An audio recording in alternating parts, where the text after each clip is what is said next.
Buhay na naman ang tsa-tsa. Isinusulong sa Kamara ang pag-amyenda sa konstitusyon para linawin nila ang salitang forthwith kaugnay sa pagsasagawa ng impeachment trial. Nakatutok si Tina Panganiban Perez. Nalilito ba kayo sa kahulugan ng salitang forthwith na nakalagay sa saligang batas kaugnay sa agad-agad na pagsasagawa ng impeachment trial ng Senado? Para mas maging malinaw ang kahulugan nito at iba pang nakakalito umanong probisyon sa konstitusyon, isinusulong ni House Deputy Speaker Ronaldo Puno ang pag-amyenda sa konstitusyon sa pamamagitan ng Constitutional Convention. Nabanggit lang natin ng forthwith kasi nandyan lahat ng kontrobersya ngayon. Ano ba talaga ibig sabihin ng forthwith? You know? Nasa diksyonaryo, may mali yata ang diksyonaryo. So, ngayon mag-a-adjust pa yung diksyonaryo ngayon. Constitutional Convention o CONCON ang napipisil ni Puno at partido niyang National Unity Party para sa charter change imbes na Constituent Assembly o CONAS. Sa CONCON, may mga delegadong ihahalal o itatalaga para baguhin ang saligang batas, habang sa CONAS, mga senador at kongresista ang gagawa nito. Para hindi maantala yung pagbabago na kailangan natin sa saligang batas at hindi naman matabi yung mga trabaho natin dito sa lehislatura, naisip namin mag-constitutional convention na tayo. At diyan siguro ay maaari tayong kumuha ng mga bagong mga mamumuno, yung mga taong talagang sagad sa pag-aral sa ating mga batas at saligang batas. At yan gagawin namin forthwith. Para mas malinaw ang kahulugan ng forthwith, panukala ni Puno, ilagay sa konstitusyon kung ilang araw ang dapat itakbo ng kada proseso sa impeachment, gaya ng takbo ng mga kaso sa korte. Tuwing pinag-uusapan sa Kongreso ang pag-amyenda sa konstitusyon, laging nabubuhay ang mga pangamba at suspetsya ng iba't ibang sektor. Kahit si Deputy Speaker Puno, aminadong baka mahirapang ilusot ang kanyang panukala. To be honest with you, the initial reaction is always hindi papayag yung Senado dyan. Na maaring lagyan ng safeguard para hindi mag-nervyos yung mga senador na ma-abolish sila or mag-nervyos yung gusto magpresidente na magpe-perpetuate in office yung mga ibang nandiyan na sa pwesto. Ang ilang kongresista bukas sa panukala. I'm not closing the idea of amendments, lalo na yung mga binanggit na mga ambiguous provisions ni Congressman Puno. So we need to study that very well. And tama rin yung sinabi niya na kung talaga magkakaroon ng amendatory process, it should be a Constitutional Convention. Ang Malacanang naman, Actually po, sa mga ganyan ay malalaman din naman po natin kung ano po ang isinaad noon ng mga framers of the Constitution, noong 1987 Constitution. May mga pagkakataon lamang po siguro, kahit maliwanag ang ibang mga definition or mga terms, ay minsan napapalabo para merong mapaboran. At sa ngayon po ay hindi pa po masasabi ng palasyo at ng Pangulo kung ano magiging reaksyon dahil hindi pa naman po nakikita ang detalye na gagawin patungkol po dito. So, kung ito naman po ay ikagaganda at ikaliliwanag para hindi na mabutasan ang anumang mga provision dito sa Constitution, hindi naman po ito tututulan ng Pangulo. maliban kay Puno, naghain din si House Committee on Human Rights at Manila 6th District Representative Bienvenido Abante ng panukala para sa Constitutional Convention habang resolution of both houses ang napiling paraan ni Ako Bicol Representative Alfredo Garbin Jr. para amyendahan ang ilang spesipikong probisyon ng konstitusyon. Para sa GMA Integrated News, Tina Panganiban Perez, nakatutok 24 oras. Nagpaalala ang Pangulo laban sa mga abusadong pulis sa gitna ng pagdiriwang ng 124th Police Service Anniversary sa Campo Crame. Hindi anya sapat ang pagbaba ng krimen at mga bagong gamit, lalo kung may mga tiwali pa rin. Nakatutok si June Veneracion. Sa loob ng command center ng PNP, ipinakita kay Pangulong Bongbong Marcos kung paano rumisponde sa 911 emergency call sa mga pulis. Ipinapanood sa Pangulo ang live feed mula sa bodycam ng mga rumiresponding pulis. Pero may mga pagkakataong nagkaproblema. Naku, Diyos me, ito ang problema natin, sir. Mabilis ang internet, mabilis ang pulis, mabagal ang internet. the internet is hanging pag sa loob sa mga building. Sa kabila ng mga hamon, ipinagmalaki ni Torre na 94% ng tawag sa 911 na nangailangan ng police assistance mula nang maging PNP chief siya ay narespondihan sa loob lang ng 5 minuto. 5 minutes, just a relatively small window of time. But 5 minutes can mean the difference between safety and danger, even between life and death. Bagaman pinuri ng Pangulo ang emergency response, dapat hindi aniya kalimutan na may ilang tiwaling maituturing na banta sa seguridad. Ahanin pa ang pinakamodernong kagamitan kung may ilang pulis pa rin ang umaabuso sa kapangyarihan.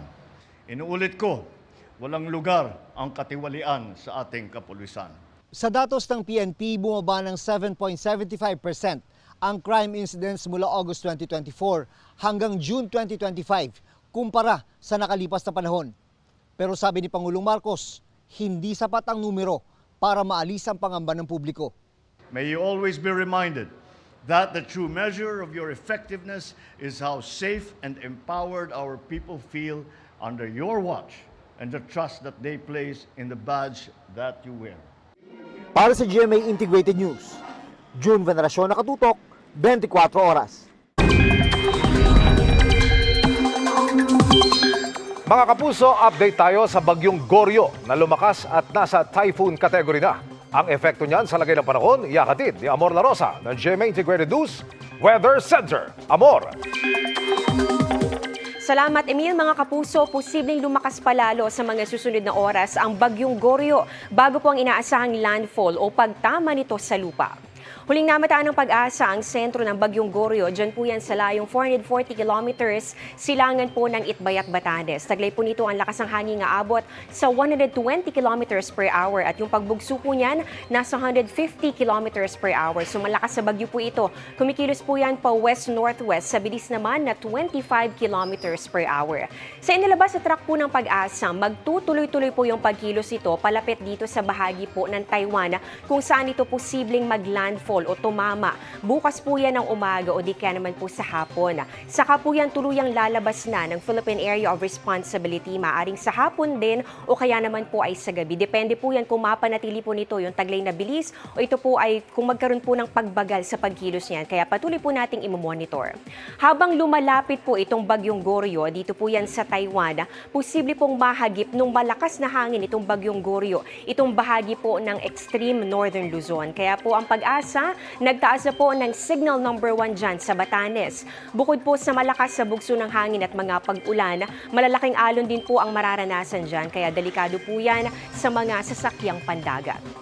Sa iba pang bahagi ng ating bansa, dahil nga po medyo malayo po ito pong bagyong Goryo dito po sa ating landmass. Nandito po yan sa may itaas sa bahagi, sa may dagat lang po. Hindi po gaanong ramdam dito sa ating malaking bahagi ng bansa yung direktang epekto ng bagyo. Pero dahil po dito sa habagat at pati na rin po sa localized thunderstorms, may chance pa rin po ng mga pag-ulan sa ilang lugar.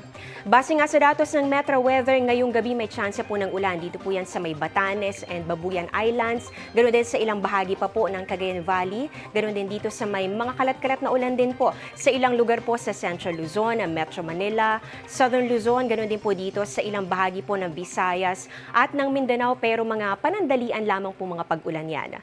Bukas ng umaga, yung mga malalakas na hangin at ulan po ng bagyong Goryo, ramdam na po yan dito sa may extreme northern Luzon. Kung makikita po ninyo dito sa ating rainfall map, ito pong nagkukulay orange, kulay pula at pati na rin po yung meron pang kulay pink. Ibig sabihin po yan mga kapuso, heavy to intense, at yan po meron din po mga torrential o yung matitindi at halos tuloy-tuloy na mga pag-ulan. Yan po talaga pong sako po niyan itong bahagi po ng Batanes. Bukas po yan ng umaga o pinakamalapit dito sa ating landmass, ito pong bagyong Goryo. Sa iba pang bahagi ng bansa, may chance rin po ng ulan, pero yan po ay dahil po again sa habagat at sa thunderstorms. Dito po yan sa Mimaropa, ganoon din sa Western Visayas at pati na rin sa ilang bahagi po ng Mindanao. lalo na po sa western portion. Pagsapit po ng hapon, malaking bahagi na po ng ating bansa ang posible pong makaranas po ng mga pag-ulan. Kasama po dyan ang ilang bahagi ng northern at ng central Luzon, ganoon din dito sa may Calabarzon, Mimaropa at pati na rin po sa Bicol region. Halos buong Visayas at Mindanao naman po ang maaaring makaranas sa mga pag-ulan. Yan po sa hapon po yan at pati na rin po sa gabi. May heavy to intense rains po na nakikita. Posible po yan lalong-lalo na dito sa Western Visayas at pati na rin po sa Caraga and Davao Region, ganoon din dito sa malaking bahagi po ng Mindanao. Kaya ingat din sa banta ng baha o landslide. Dito naman sa atin sa Metro Manila, mababa pa po ang tsansa ng ulan sa umaga. So yun po, pwede pong mainit pa ang panahon, maalinsangan, pero bandang tanghali tataas po ang tsansa ng ulan at posible pong magkaroon ng thunderstorms sa hapon o gabi gaya po ng naranasan natin kanina. Yan muna ang latest sa lagay ng ating panahon. Ako po si Amor La Rosa para sa GMA Integrated News Weather Center. Maasahan anuman ang panahon. 70% na ng mga classroom sa bansa ang wala sa kondisyon ayon sa pag-aaral ng Second Congressional Commission on Education o EDCOM-2. Lumabas ding mas mahal magpatayo ng classroom sa mga contractor ng DPWH kumpara sa halaga ng mga dinodonate ng pribadong sektor. Nakatutok si Mark Salazar. Ang Calubcob Elementary School sa Naik, Cavite ang ginawang mukha ng education crisis ng EDCOM-2 sa kanilang report sa Senado kanina. Nang puntahan ito ng GMA Integrated News sa pagbubukas ng klase nitong Hunyo, nakita ang pagsisiksikan ng 1,800 students sa 2 standard classroom at 6 na makeshift classroom. Sa sobrang lala ng classroom backlog, sa kalapit na government housing project na lang, nagkaklase ang kinder to grade 3. Sa kabuuan, 165,000 classrooms ang backlog na ayon kay Education Secretary Sani Angara, aabutin ng 5 dekada bago nila mahabol maipatayo ang mga ito. Mabagal kasi ang building rate. Halimbawa, noong isang taon, 847 classrooms lang ang naitayo. 165,000 classrooms ang kulang ayon sa DepEd. Pero hinala din po namin na mas marami pa dito ang kakulungan. Ayon sa EDCOM report, 5.1 million ang aisle learner o nakaupo sa aisle ng classroom kasi wala silang silya. Hindi rin natin nabibilang sa kulang ang mga classrooms kung saan may double shift o triple shift ng mga estudyante. Ilang libo pa kaya ang sira, siksikan. Kung ito po ay sinuma ho natin in peso value, lalabas po almost 413 billion ang kailangan ho natin.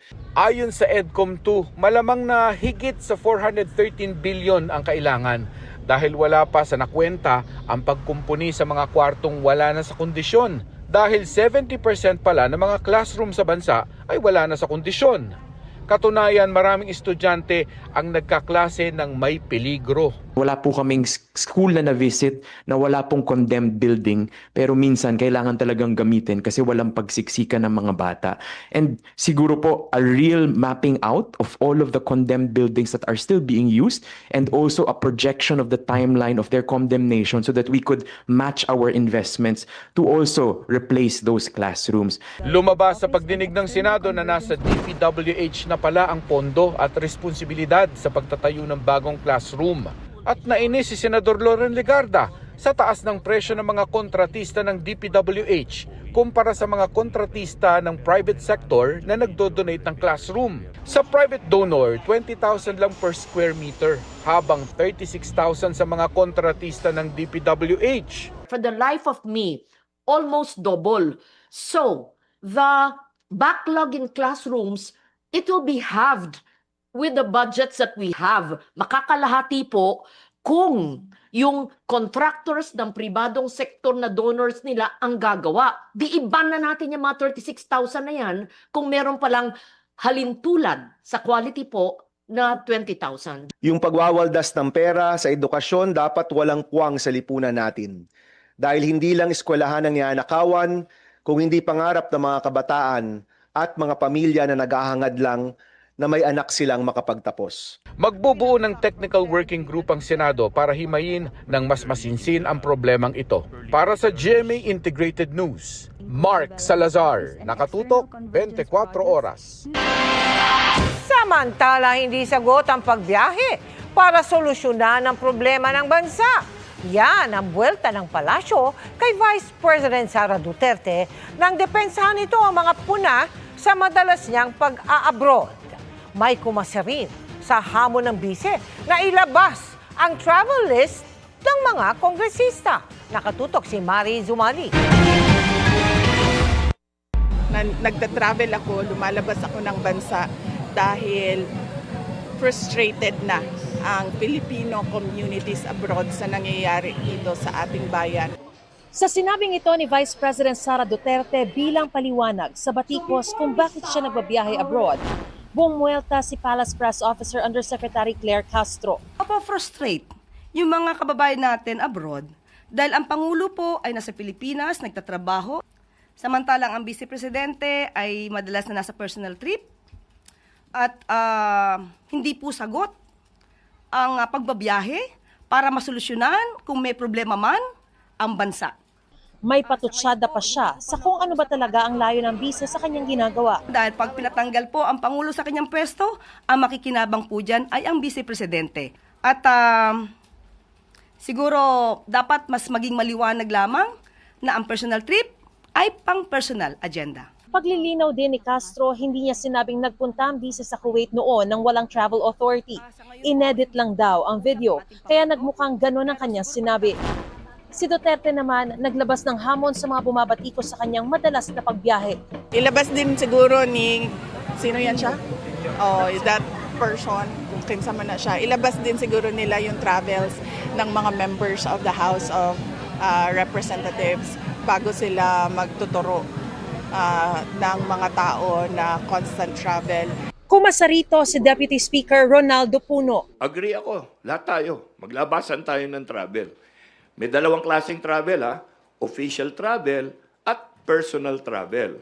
Yung personal travel, hindi binabayaran ng gobyerno. Official travel, binabayaran ng gobyerno. At ako, mauna ako, magpapile ako. Wala naman sigurong natatakot yan. Dito sa Congress. Kinukuhanan pa namin ng panibagong reaksyon dito ang Vice Presidente. Para sa GMA Integrated News, Mariz Umali Naktutok, 24 Oras. Still on Cloud9 si ex-Kapuso housemate AZ Martinez sa love and support ng fans sa The Big Collab FanCon last weekend. At dahil naging usap-usapan ang kanyang performances with two of the boys na sina River at Ralph, may ilang behind-the-scenes moments na shinare si AZ. Makichika kay Athena Imperial. Just 2 days after ng success ng The Big Collab FanCon ng PBB Celebrity Collab ex-housemate sa Araneta, on the high pa rin daw si fourth big placer and sparkle artist AZ Martinez. Bukod sa all-out support sa kanya ng fans and loved ones, AZ also went out of her comfort zone para sa tango number nila ng kaduo niya na si River Joseph. Backflip ako, mga ganon. So, ni-rehearse po talaga namin yun. We really wanted to give the best show. Maging ang ilang kapwa niya ex-housemates, hindi rin daw biro ang ginawang paghahanda para mapasaya ang fans sa kani-kanilang performance. Bukod sa dance number ng Asver, equally special din daw for AZ ang duet ng siniship sa kanyang si Ralph De Leon. Another highlight was like yung kumakanta kami and all we saw was yung mga LED namin. Grateful beyond words nga raw si AZ sa lahat ng mga naka-appreciate sa FanCon.